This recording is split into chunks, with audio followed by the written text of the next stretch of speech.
Good. All right, Fred, I think we're up. Thanks for being here. How you doing tonight?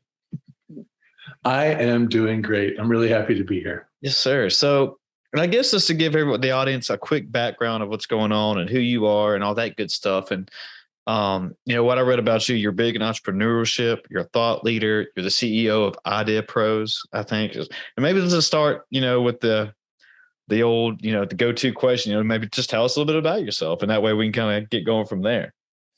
Thank you. Let me start with a broad view, Okay. and because the broad view applies to me as well, and especially for you younger folks that are listening. Literally in your career, you spent the first half of your career building up your resume, and the second half building your eulogy. And I'm at that part of my career where it's really all about giving back, trying to do something with a purpose, trying to reflect on how fast life goes by and what I can do to impart to other people so that they can take advantage of the experience that I've had and learn how to do things in a more impactful, meaningful way and do them more quickly, because every day that we have and don't do anything with is a day that we lost. So I've been an entrepreneur forever. I've started 10 different companies, taken a couple of them public. Nice. And I had a couple of other companies that acquired me for way too much money. And I started Idea Pros about 4 years ago in order to really give entrepreneurs, the kind of mom and pop entrepreneurs, the middle America, an opportunity to have an unfair advantage, take advantage of the experiences that I have, the connections that I have, and really find a way to make a difference in other people's lives. And so that's why I'm here today. So going back a little bit, I like what you said there about, just trying to give back and kind of maybe just teach what you've learned in life. And is that just something that hit you along the way, or was it like a moral or a value, if that's what you want to say, that was already kind of ingrained into you, and that you just knew that you reached a certain point in life and said, hey, it's time I start sharing my knowledge with the younger generations, or whatever you want to say? Yeah, and I wish I could pinpoint when it happened. I know that I've always been kind of a giving person, and sometimes in a bad way, like when we were all 20 and there'd be 8 of us out to dinner and I'm always the one that paid. And a lot of times in a good way, where you give of yourself even when you don't have to. And that has kind of cemented itself over time and allowed me to reflect on the best way to be as a human being. Sure. And when I finally figured that out, my focus started becoming on, you can't have a great company if you're not a great leader, and you can't be a great leader if you're not a really good person. And being a really good person starts at home. And so my whole reflection on entrepreneurship has turned into purpose-driven entrepreneurship, so that no matter what you do in your life, if you focus on doing the right thing first, you're always going to have a better life. And so that kind of transcended over time, and like a fine wine, as they say, kind of got better and better. But there was no finite point where I all of a sudden decided, well, I got to give back. It's just been an ongoing process. And now with Idea Pros and with my social media, where I have several 100,000 followers, I'm able to give back every single day. So it's very rewarding for me. That's beautiful. And I'm loving what you're saying, just because I guess I'm going to play sitting on the fence right here, devil's advocate, because I wonder, in the modern world or today's society or workplace culture, however you want to say it, is that, I guess I get your thoughts on this. Do most people want to share their knowledge, or do they want to keep their knowledge to themselves so that they can kind of continue growing and being as powerful as they can and get to wherever they want to be, and just kind of, keep their secrets all to themselves, but without sharing? And because there's a lot of people, well, maybe I shouldn't say a lot of people, but growing up with my experiences and stuff, I've always had kind of best of both worlds, where you had people who wanted to teach you things, but people who also didn't want to teach you things just because they didn't want you to get ahead of them and outshine the master, I guess you could say. Yeah, that's really interesting that you say that, because a lot of times the people who decided to teach you are people that didn't do so well in their own lives, right? They're like, fuck it, I'm going to be a teacher. And I hope I can say that. Yeah, you can do whatever you want, man. Yeah. Okay. But the reality is people who have done really well in their lives, climbed the mountain several times. Sure. A lot of times they don't really want to give back, and they don't really, and this is a blanket statement. There's thousands of exceptions, Sure. but for the most part, people who've gotten to the top of their game are, a lot of times they got there because they just think of themselves. And it's easier. It's a lot easier to do that, to just think of yourself. It's harder to do it the other way, where you're considering every move you make, you're considering, is this the right move? Am I doing the right thing for my employees, my shareholders, my customers? It's much harder to do that. But I smile a lot more than those other guys, because I know that doing the hard thing, doing the right thing, allows me to give back in a different way.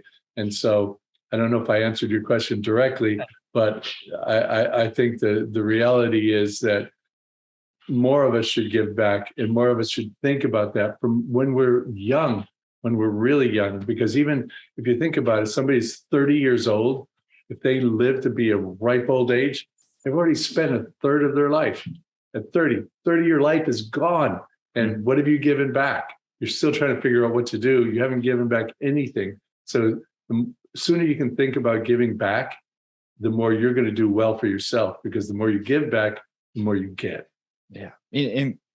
And touching on my background, I guess that I've always liked to kind of share my knowledge and skills and talents, or whatever you have, just expertise, just because in a sense, it makes me feel successful too. If somebody comes to me and asks me a specific question or how to do something, and that I feel good, sharing something like that before. And in one of my first jobs, I had somebody ask me, what does success mean to you? And it was an interview, and I was probably 24, 25, fresh out of college. I had no clue. I was like, I didn't know. So I remember going home that night and just like kind of looking up success and, Googling stuff and seeing what I could find out, doing some research. And it seems like, based on what I was seeing, like a lot of people were saying, just like what I just said, that, it meant a lot to them to give back to people. And it doesn't matter if you made the quarterly earnings that year or whatever. It was just more that, hey, I'm helping people, I'm always not going to be here forever. So why not pass down this knowledge? And maybe I could say something to person A, B, or C. And then all of a sudden we take a project, task, subject, and just make it better. And we start bouncing off ideas and being a team oriented base.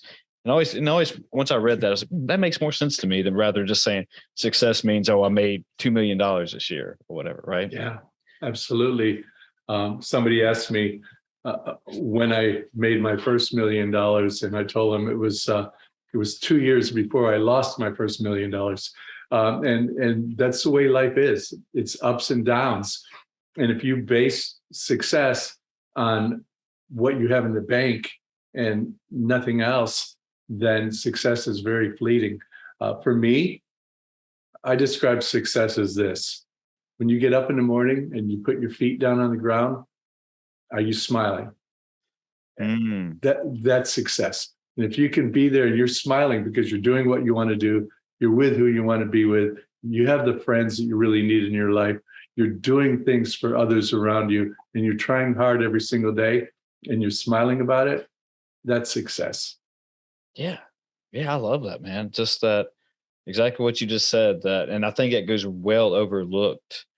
And especially again in the modern world, just because I always like to say on here that people are running off momentum and they forget about surrounding themselves with good people, and how fortunate they are, waking up with their feet hitting the ground and being able to go eat a good breakfast and start their day. And especially being an entrepreneurial ship where, I've had an entrepreneur where I've spoken with a lot of entrepreneurs on here, and that, waking up and actually getting to do or work at your passion, however long you want to, being your own boss. It means a lot nowadays compared to somebody who's waking up, like, oh, great, I woke up this morning, I got to go to the 9 to 5 and sit on the fluorescent lights and in my prison and just, act like I'm happy, which are really not. And they just kind of just ride that out until, hey, 30 years, I guess I'll just go ahead and retire. But it means a lot to what you just said. And what I'm saying, that people forget about those little things, like surround yourself with friends and how fortunate you really are to do X, Y, and Z, where people don't get that.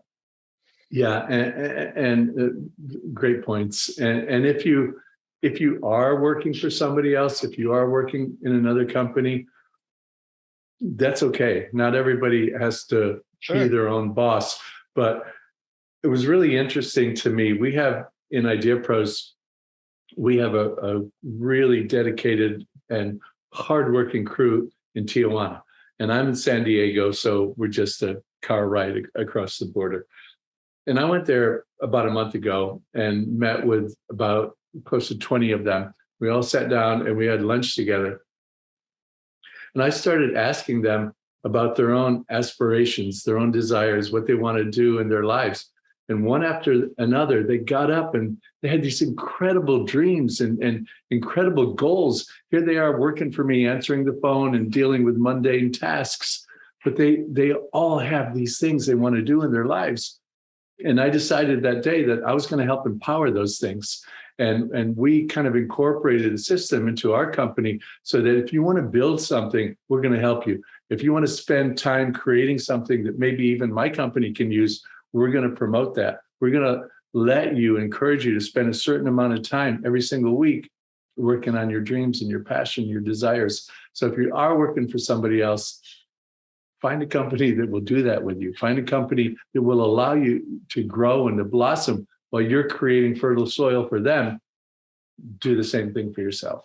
Yeah, that's fantastic. There's a lot of companies who I don't. Well, there's probably not a lot, but I love that companies who do that. They give their employees a hammer or a tool, if you want to say, like, now you have the tools. Now, what are you going to build out of it, or what are you going to do with it? And most people don't always have that opportunity in life, and that when they find that, it's like I said, like, are you either going to build a house now with that, or are you just going to hit yourself in the knee and then then blame everybody else for your problems? And yeah, so I admire people like that, with companies like that, and just because I've always said that there's a lot of people who don't get the same opportunities as other people in this world. So yeah, they might, they get a bad hand of cards growing up, and then most people do well, but not everybody does the best that they can. But then all of a sudden they get a lucky break, or whatever you want to say, that we're working for somebody like you. It's like, oh, hey, here's my chance to actually do something where I don't have to, keep working at 9 to 5 every day and just hating my life, where I can actually be happy when I wake up and get to go do a task that I want to all day. And doesn't matter if it takes 8 hours or 12 hours, I'm happy and not complaining, just being there. So Yeah. was that something you learned from like somebody else in your career, and to incorporate that within your companies, or what? You learn as a human being, you learn, and your bad lessons can be just as important or even more important sometimes than your good lessons.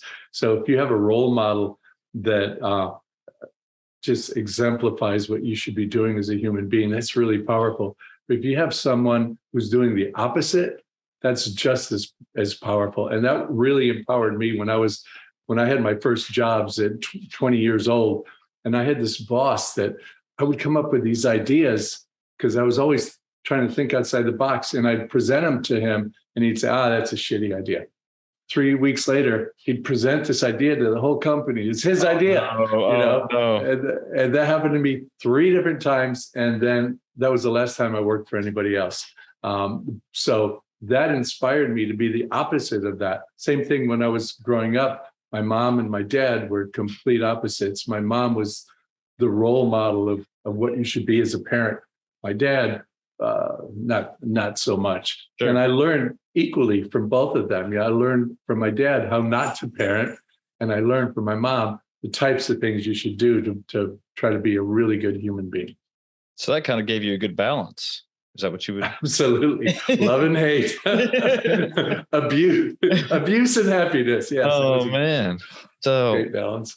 So when you, and I'm really admire that when you said that boss took your ideas and just ran with it right at the 3 times, that, you just didn't buckle or back down and just, say, well, this is how life is. I guess I'll just keep doing it. And that's when you decided, hey, I actually want to go do something on my own. And that one defining moment, is that kind of what you think sparked, your success and where you are today? Is this that right there, you knew that, boom, I'm never doing this again, or sharing this or whatever? It was definitely a early turning point in my life. And I just thought, I'm just not going to do this anymore. Better or worse. And by the way, I had a lot of successes, but I've had a lot of failures. Like I said earlier, I made my first $1 million 2 years before I lost my first million. So there's ups and downs. If you're an entrepreneur, you go from working 40 hours a week, and getting your regular paycheck, to working 80 hours a week and not getting paid at all. And you're smiling and you're happy doing it because you're doing what you want to do. And it's a hard journey if you want to be an entrepreneur. It doesn't mean that it's easy. It doesn't mean that it's easier than having this regular job, but it means it's a lot more fulfilling. You're doing what you want to do. You're doing what you're passionate about. And that allows you to, as I said earlier, get out of bed, put your feet down and smile. Like you just said, making your first million, then also losing it very quickly, and being an entrepreneur, from what I've talked with other people, it's like taking one step forward and two steps back. And, and then you said something earlier about, the people around you and making sure that they're okay and keeping them successful and working and stuff. So do you find yourself pretty stressed in the beginning of taking on whatever it is? And then does it kind of ease up as long as you go, or what? Or I guess what's the mentality of it all?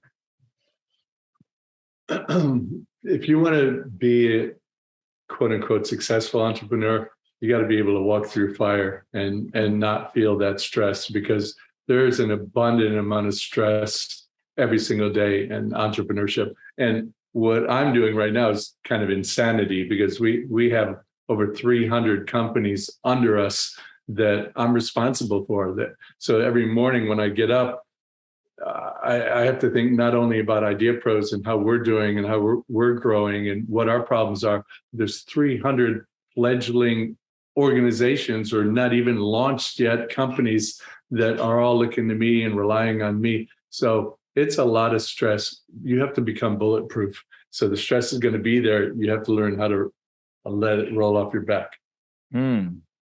Was that tough, having to learn that, just to let it roll off your back? Because I feel like most people probably have tough times with that. When they get a loss or a defeat, then they're just like, no, this ain't for me. Yeah.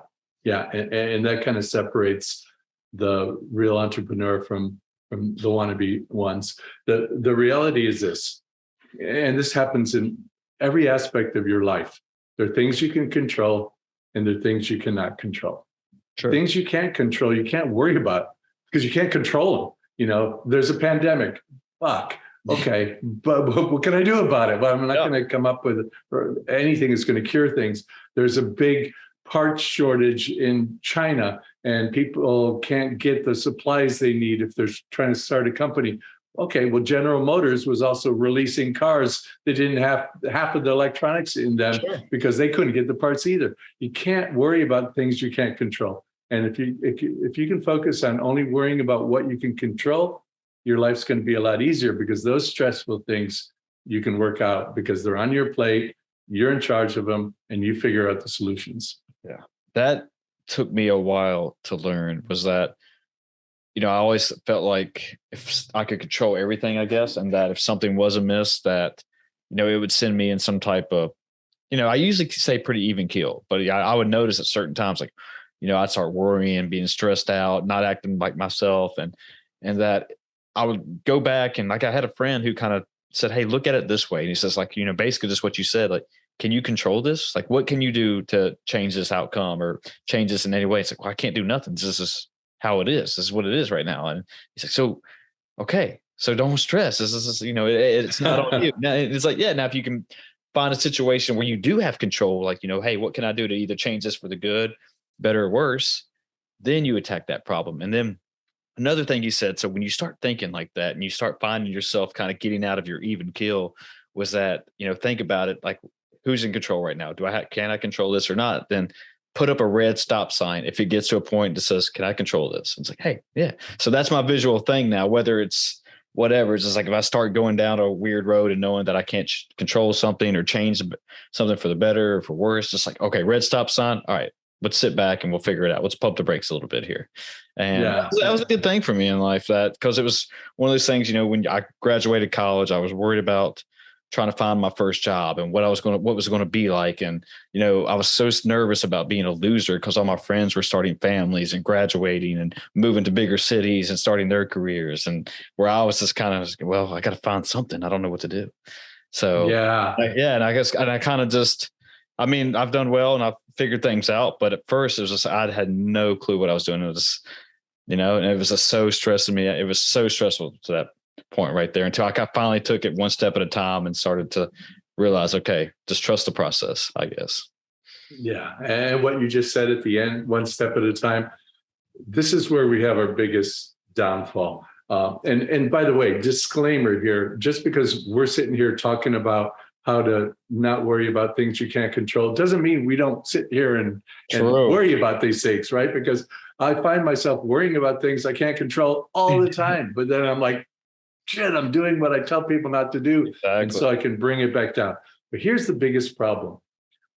Getting out of college or getting out of high school and getting ready to start your career, we want to do 10 years worth of stuff in a year. And we can't do that, right? We're looking at, how do I become a winner? How do I get here? How do I get my house, my car? How do I have that perfect wife or husband? Are my kids going to be wonderful? And we're making these 10-year plans that we want to accomplish in a year.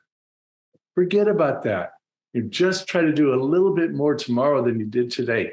And if you have these 10-year goals, understand it takes 10 years to do it. Sure. You're not going to look at somebody on Instagram that's flashing all their fancy cars and homes and everything and be that overnight.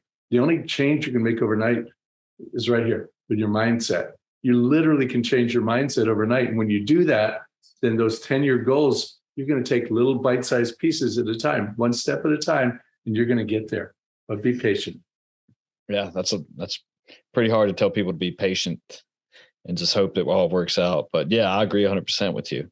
And I'm wondering, I want to get your thoughts on this, that, when I was talking about, living in a fast-paced culture and kind of living off momentum, that, and, when we're touched on what success looks like, that some people, like, I forgot who I was talking to or where I picked it up from, but somebody, either they were talking to somebody else or told me that you're not really successful until you own a Rolex. And I was, well, I don't think that's true. So, and I guess what I'm getting at is that, are we living too much in a materialistic world where when people are graduating college or trying to get in their first, business or whatever, that, they don't really understand that success is, looks like it's just all watches and fancy cars and big houses and fancy clothes rather than just, hey man, are you, like you were saying earlier, hey, are you working? Are you doing what you love?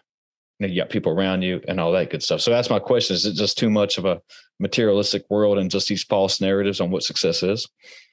I told one of my friends the other day, I'm really tempted to start a social media site that only focuses on the shit that happens to you. And you can't post, right? You can't post unless you've had a really shitty day. Nice. And show it to other people because that's life, sure. And we look at social media, everything's a filter. You no matter what you look like, you can look like whoever you want to look like. No matter what you've done in your life, no matter how crappy of a day you've had, you can sit in front of a mansion, or you can go rent a Lamborghini for a day. People are only presenting the quote unquote the best of themselves, and the best of themselves is very thin and very materialistic. And so we are driven in that direction because that's what we're being fed day in and day out. Put your phone down for a while, spend a weekend without contact with anybody else, go out there and enjoy what life has to give.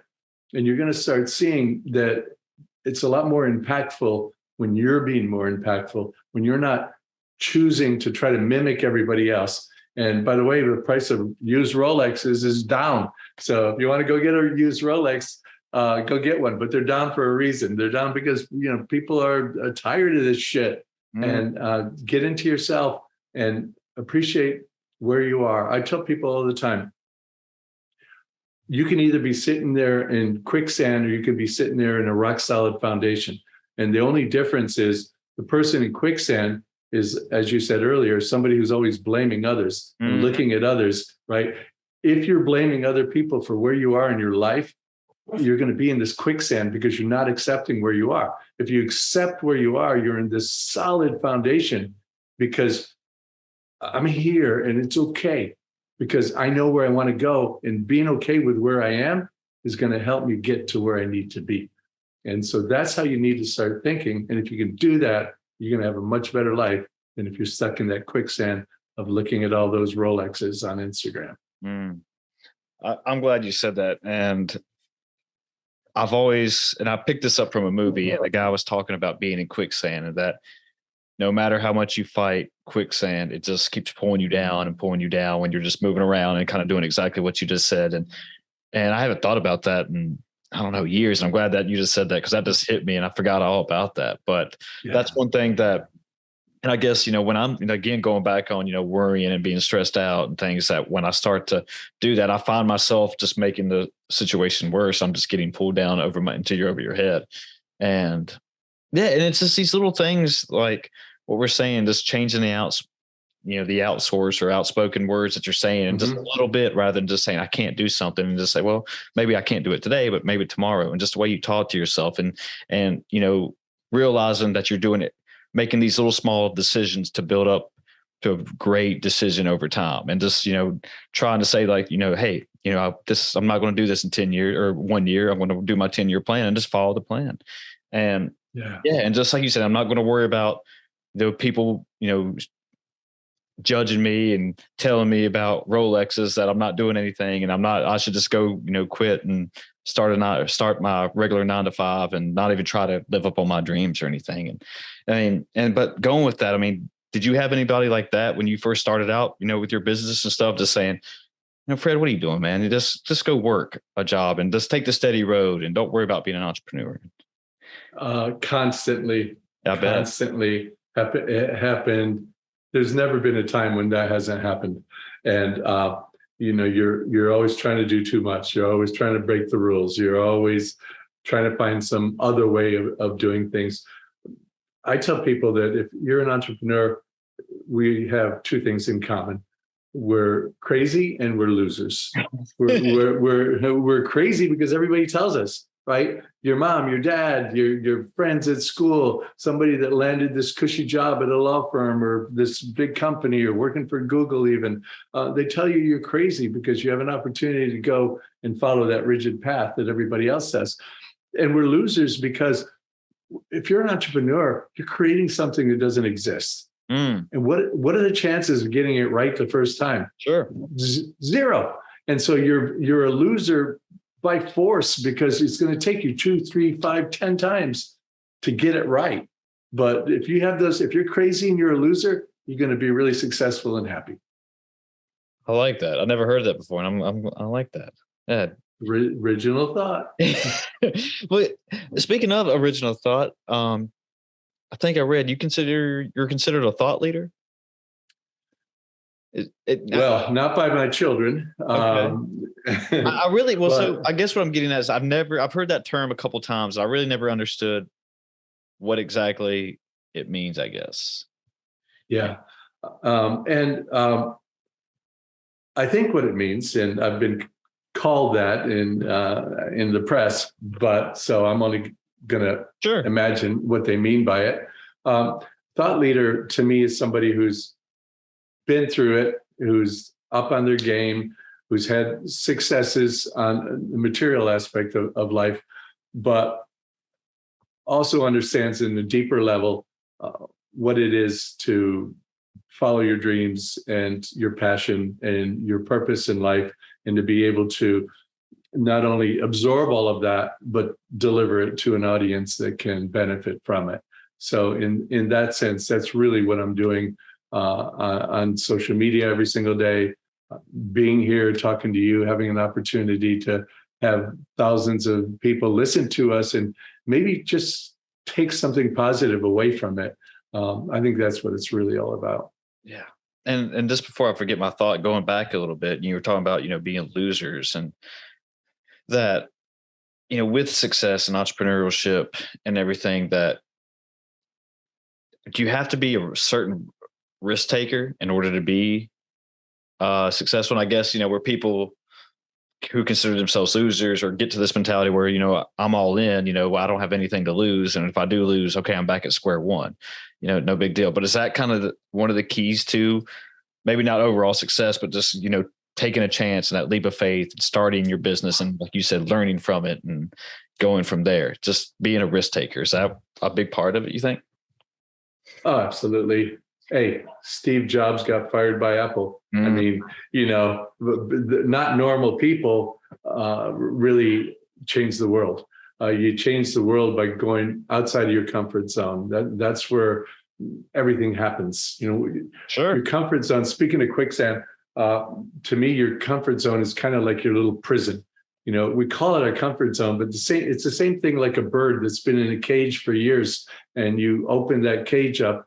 A lot of times the bird doesn't want to come out because they're really comfortable where they are. But the world's outside of that cage. And we get so comfortable in this cage, in this prison of where we should be. And we're never going to change anything, much less our own lives, if we can't jump out of that cage. Oh, yeah. Yeah. You got a lot of good pearls and gems that you're sharing right now. And I'm loving it. Just like the way you look at life and the things you've learned. And, you seem to, have that even keel. Like I was talking about, like I usually feel like I do, and that do you find yourself thinking a lot about things? I mean, when you have situations rather than, was it fight or flight?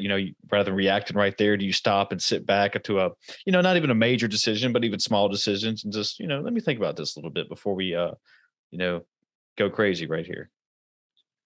Yeah, I do. And by the way, I'm in one of the most stressful points in my life right now with my company. We're going through a lot of growing pains. We're trying to go public with the company. We're having issues because we have so many companies under us, where fires are going on every single day. So I'm not talking to you from high atop a mountain where everything's all peaceful and zen. I'm talking to you from the fires of hell, basically. and I'm still calm here because, again, focus on doing what you can do. Don't do what you can't do. And just accept life as it comes to you. When you can do that, when you can take that stress and put it behind you, then you can accomplish things. So, and kind of going back earlier when you said, just put the phone down and just do something different. I mean, what do you do to, get rid of the stress? And, what do you do outside of not running these businesses and thinking and being a thought leader and all that good stuff? I mean, what's your thing? What's your hobbies? Yeah, here's what I suggest that everybody does, and maybe don't do it as much as I do, but do it every morning. I finally realized that the best job you can have is the job of taking care of yourself. So when I wake up in the morning, I spend the first 2 hours taking care of me before I take care of my work. And so I try to get up early, 5 o'clock or earlier. And you don't have to do that, folks. It depends on when you have to go to work. But I try to get up early. I work out for 60 to 90 minutes, 5 days a week with a trainer. I'm 72 years old, and I've had a bunch of 20-something-year-old guys that work for me throw up trying to work out with me. So I don't do easy stuff. So I work out, and then I do positive affirmations, because no matter where you are in your life, you got to give yourself the reassurance. You got to become your biggest fan. If you don't, then who's going to be? And I talk about the things that I'm grateful for. I pick 2 or 3 things every single day that I'm grateful for. Could be an amazing morning. It could be the fact that I had a great cappuccino. It could be the fact that somebody came into my life unexpectedly that is a real blessing. It could be big things or little things. And then after that, I meditate. I meditate for even 10 minutes. And when you meditate, folks, you don't have to have this complete blank in your mind. I tried that for 10 years and it never worked. I realized meditation is just about getting into the now, relaxing, being calm, forgetting about all your troubles. Just 5 minutes, 10 minutes, a half hour, whatever it is. And then I read a little bit. If it's a page, a chapter, half a book, whatever it is, to get myself focused on right now, how I'm appreciating my life right now, then I can get to work. And if you do that every morning, focus on the business of you before the business of your business, you're going to be a lot happier every single day, and you're going to get a lot more done. I'm loving what you said about doing hard things. And I think Dr. Peter Attia is one guy that I follow, and he actually talks about, waking up and doing, not necessarily hard things, but kind of challenging yourself every day, whether it be mentally or physically. And that's in his philosophy, I guess, one of the keys to longevity. And just like, what you just said, working out 60 to 90 minutes and having 20-year-old guys, get sick while working out with you. And like it resonates with me a lot because, I'm one of these CrossFit guys and I've just been doing it for 10 years. And, and to my point, doing hard workouts or learning to, start a podcast or start a business or whatever, just challenge yourself. It kind of almost makes daily life a little bit easier just because, hey, oh, somebody cut me off. All right, no big deal. No big deal. Oh, they got my order wrong at the restaurant. Okay, worst things have happened. Okay. And but not only that, but staying ahead of the game. You look great for 72, by the way, but staying ahead of working out and staying ahead of like, your body, like, saying, hey, we're still picking up heavy stuff, or we're still going for long runs, or we're still doing jujitsu or whatever it is. And like, that's one of the main things people forget to, I think, include in their life, trying to be, go through this life on running a business or whatever goal you have, whether it's even if it's not being a business, but you also got to look out for yourself. And, there's positive affirmations that you were saying that somebody told me, you're the one person that you talk to the most in this life. You talk to yourself most of any other person in this life. I think it's how it goes. And stuff like it's cool and it's badass. And just, I want more people just to recognize that, just, that, whatever you're picking up heavy stuff and your body's like, oh, we're still picking up heavy stuff here at, 50, 60, 70, 80 years old. It's like, okay, we still gotta, we gotta adapt and overcome to this. And it's cool. It's amazing how many people look at their driver's license and then they give up because of their date of birth that they see. Oh, man. And you can't do that. You have, I said, if I could create my own driver's license, it would have all zeros.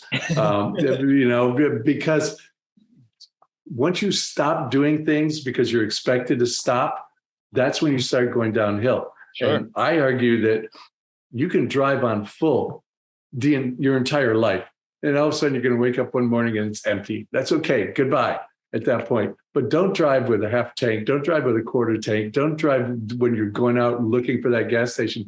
Be at a full tank all the time. If you can get up and not worry about your age, not worry about what you're doing, and do this regimen every single morning, you're going to be young until it's your time to go.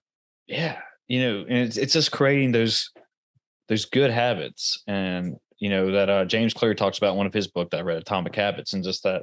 And again, you just don't start day one and you say, oh, I want to go run a marathon when you never ran anything in your life, but you're going to go prepare for it somehow. And kind of like what I said earlier, that compound effect where you start making better decisions over time and they increase into something, bigger than what you ever would have thought of, whether it just be right. So for breakfast this week, I'm going to eat a good meal for breakfast. And next week, change it up. And it's like, okay, now I'm going to walk around the neighborhood one time.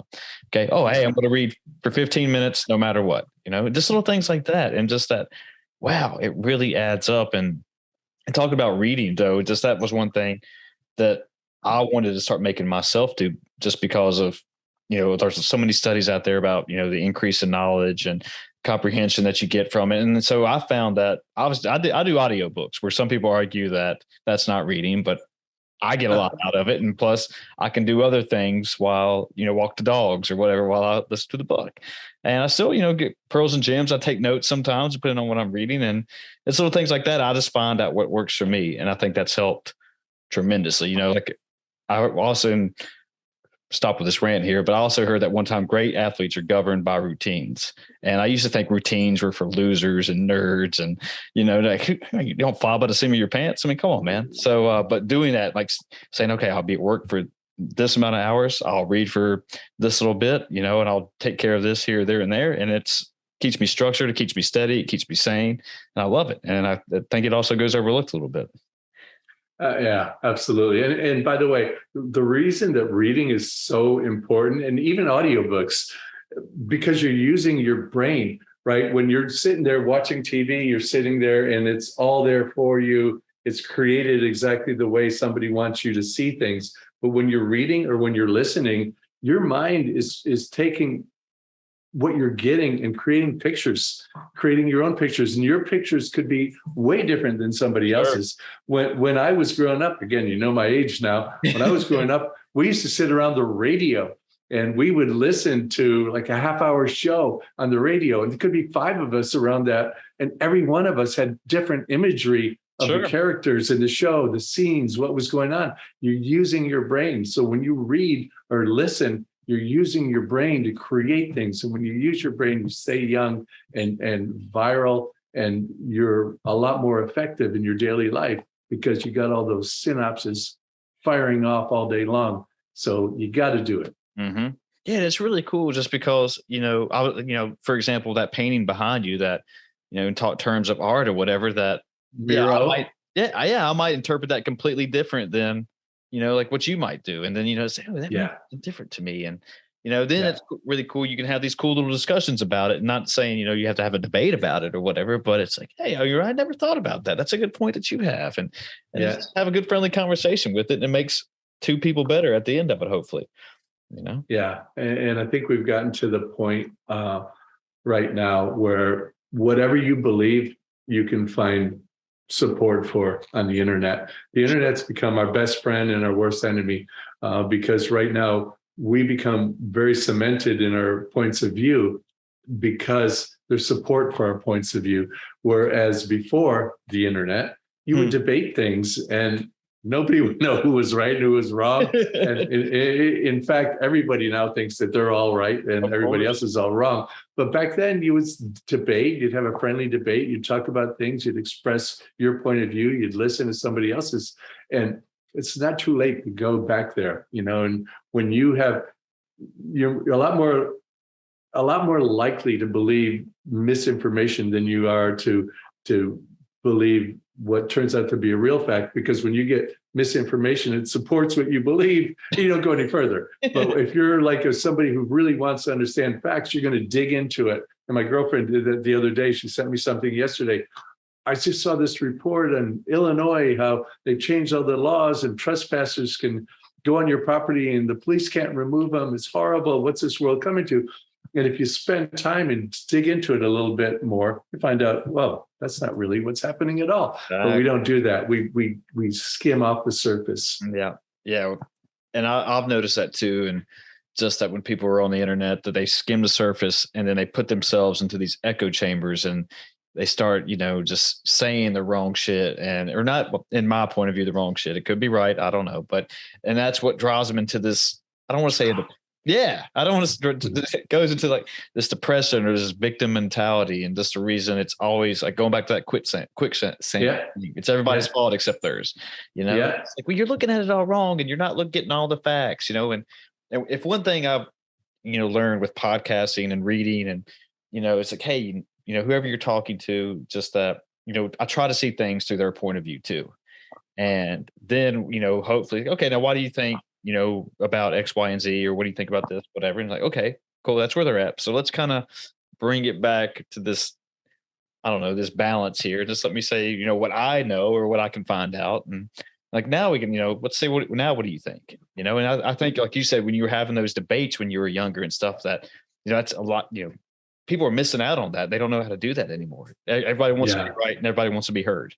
And Yeah. And the reality is, folks, you're never right and nobody listens. So get past that and get to the point where you are, the more you listen, the more right you are. Because when you listen to things and analyze what people are saying, then you're considering a lot of different options. When you're just spouting out, you're not having a conversation, you're having a monologue. And with a monologue, all you're doing is supporting your own beliefs, whether they're correct, whether they're incorrect, and you become rigid in the way that you think. So open up your mind, take it all in, even things that in advance you disagree with, take it all in so you can understand other people and why they think the way they do. Yeah, I guess if I've learned anything, that's one thing I've learned, is that to become more analytical thinking and just try to take in everybody's point of view and every situation that a certain thing could go. And that way I could hopefully make the best assumption or outcome or solution, whatever you want to say, of whatever's going on. And I guess that's kind of what I asked you earlier about, is it, to be successful and stuff that, about reacting quickly or sitting back and thinking about it, that I guess it depends on the situation, but I find myself doing better that, okay, let's take in all the information and make the best decision from there. And it's always like what we're saying, it's probably never going to be 100% that people are always going to agree with that, whatever decision you make. But I think in terms of looking at it as far as, hey, what's best for the company and for the people and for everything else, not just for me, that hopefully you're doing the right thing. So I don't know. And if you can get to that point where your focus is on doing the right thing, it doesn't matter if everybody agrees with you. In fact, it doesn't really matter if anybody agrees with you, because you're doing what you should be doing. And sooner or later, people are going to realize it, or you're going to have better friends. Brett, I think it's a good way to end this podcast right there with that good thought right there. So if people want to find you, or if anything you want to plug, feel free to do that and all that good stuff. Oh, okay. Well, number one, ideapros.com. That's my business. And on there, you can, if you are entrepreneurial, you can find free stuff in our blogs. Our blog's amazing. It has everything you could possibly have. There's an opportunity to take mentorship courses from me, and there's full partnership opportunities. But I'm pretty proud of my Instagram page. It's official Fred Cary, Cary. I have about 500,000 followers. I post twice a day, every day. And I talk about entrepreneurship, personal development, having a positive mindset, and always doing the right thing. So it's a combination of being a good person to be a good leader, wherever your life takes you. Cool. Well, Fred, thanks for being here. Thanks for having a little chat with me tonight. And I really appreciate you and your wisdom and everything you shared with the audience. So thank you again. It was awesome. I really appreciated it. And I appreciate you. Thank you so much. Well, we're out of here, folks. See ya.